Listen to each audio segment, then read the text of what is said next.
محمد الرسول اللہ، یہ دعویٰ کیا اللہ نے سورہ فتح میں کہ محمد صلی اللہ علیہ وسلم اللہ کے رسول ہیں۔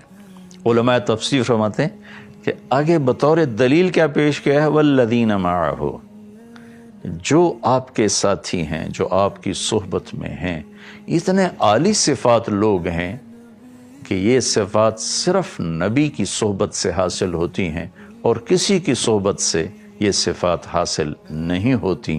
والذین معہ، پہلی چیز صحبت ذکر فرمائی، پہلی چیز صحبت ذکر فرمائی، والذین معہ، جو آپ کے ساتھی ہیں۔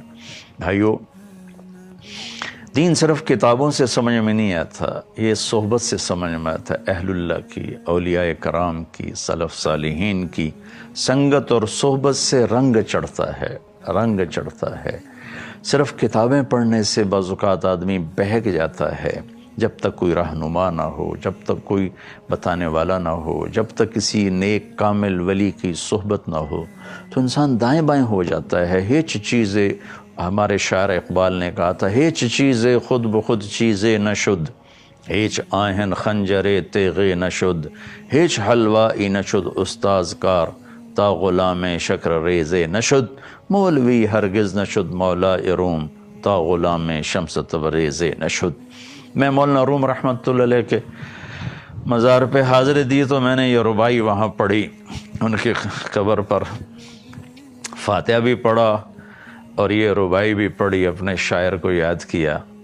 یہ فرما رہے ہیں کہ ہیچ چیزیں خود بخود چیزیں نہ شد، کوئی چیز خود بخود چیز نہیں بنتی، کوئی بنانے والا ہوتا ہے۔ ہیچ آہن خنجرے تیغے نہ شد، لوہا پڑے پڑے خود بخود خنجر نہیں بنتا، کوئی لوہار اسے خنجر بناتا ہے۔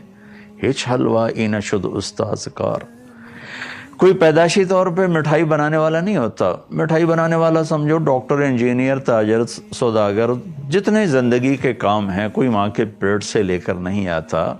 تا غلام شکر ریزے نہ شد، جب تک کسی کام والے سے وہ سیکھتا نہیں، وہ سے کام نہیں آتا۔ مولوی ہرگز نہ شد مولا روم،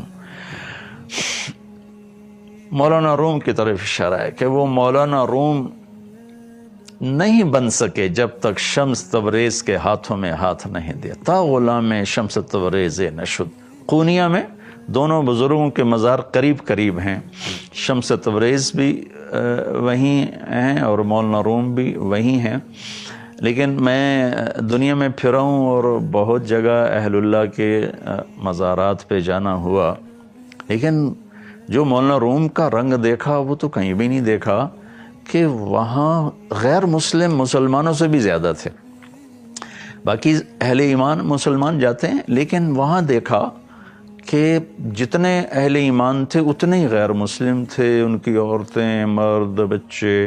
اور پہلا مزار دیکھا جہاں ٹکٹ لگا ہوا تھا، 20 لیرہ کا ٹکٹ تھا، یعنی کوئی ہمارا 900 روپیہ بنتا ہے، اور وہ باہر کھڑے ہوتے تھے لوگ، تو جو عورتیں غیر مسلم آتی تھیں نیم مریاں تو ان کو وہ عبایا دیتے تھے، وہ پہن کر وہ اندر داخل ہوتی تھیں، پھر جب دروازے سے نکلتی تو ان کو واپس کر دیتے تھے۔ تو ایک میلہ لگا ہوا تھا۔ مولانا روم فلسفی تھے، منطقی تھے، اور فلسفہ اور منطق آدمی کے اندر تکبر پیدا کر دیتا ہے، عجب پیدا کر دیتا ہے۔ صرف فقہ پڑھنے سے طبیعت میں غصہ زیادہ بڑھ جاتا ہے اور تیزی آ جاتی ہے، اس لیے اہل اللہ کی صحبت سے اس میں اعتدال پیدا ہوتا ہے۔ تو مولانا روم درس دے رہے تھے، طلبہ بھرے پڑے تھے اور کتابوں کا ڈھیر لگا ہوا تھا۔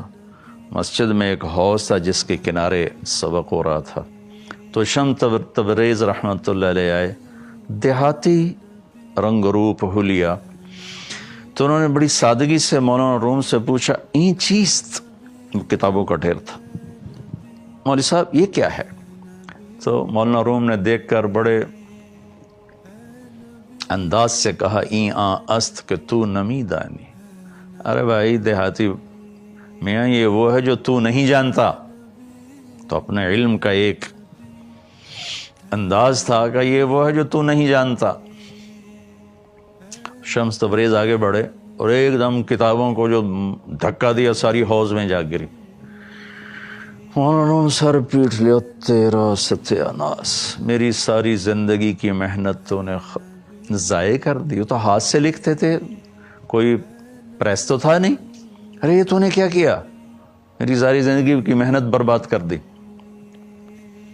شمس تبریز مسکرائے، حوض میں چھلانگ لگائی اور ایک ایک کر کے ساری کتابیں خشک باہر ڈالتی، حتیٰ کہ ان پر پڑا غبار بھی اسی طرح اٹھ رہا تھا۔ تو مولانا روم رحمت اللہ علیہ سر پہ ہاتھ مارا، این چیز، ارے یہ کیا ہے؟ تو شمس تبریز نے مسکرا کے کہا، این است کہ تو نمیدانی، آہا، یہ وہ ہے جو تو نہیں جانتا۔ نہ پھر فلسفہ بھی رہ گیا، منطق بھی رہ گئی، قیل و قال بھی رہ گیا، مناظرے بھی رہ گئے۔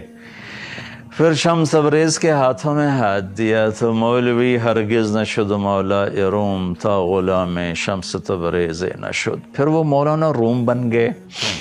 پھر عشق و محبت کی وہ داستان لکھی ہے مثنوی کہ آج تک کوئی ایسا کلام نہیں لکھ سکا، آئندہ کوئی لکھے تو پتہ نہیں، بظاہر تو امید کوئی نہیں۔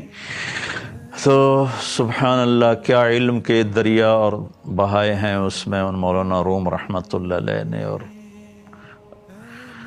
تو صحبت اور سنگت، والذین معاہو، والذین معاہو، چرواہوں کو رضی اللہ عنہ بنا دیا، اللہ کے محبوب کی صحبت۔